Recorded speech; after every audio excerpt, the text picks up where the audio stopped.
बीतल कैले हमसे रार सजनवा ताना मारे बलमुआ ताना मारे। नैहर में बस कुछ दिन बीतल कैले हमसे रार सजनवा ताना मारे बलमुआ ताना मारे।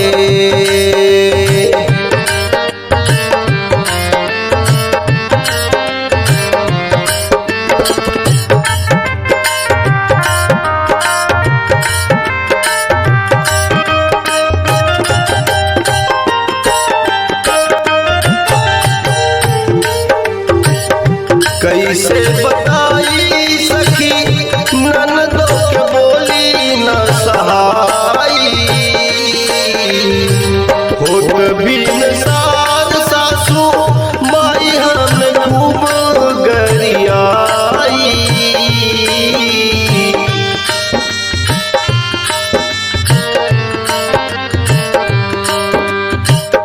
कैसे बताई सखी ननदों के बोली न सहाई,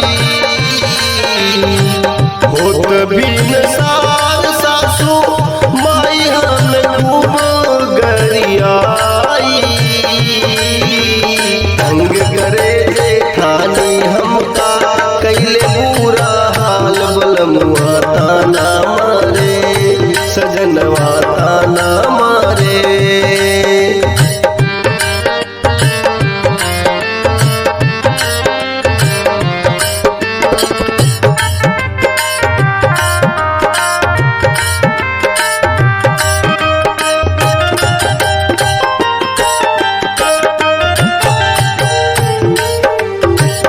लगत कि नैहर में मिल गई बतों के कोनो यार हो,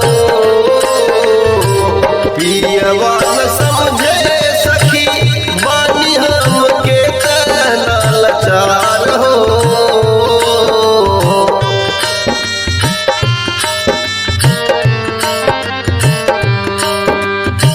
लगत कि नैहर में मिल गई बतों के कोनो यार हो, पियवा न समझे सखी बानी हमके कहना लाचार हो। दुविधा में हम इतना माने नहीं कछु सुझात बलमुआ ताना मारे सजनवा ताना मारे।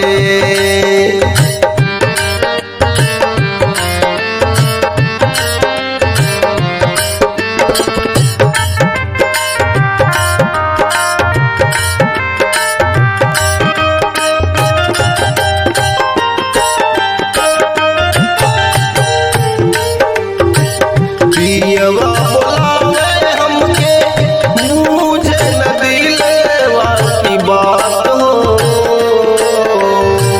समझत हमहू बानी पियवा के दिल के जज्बात हो।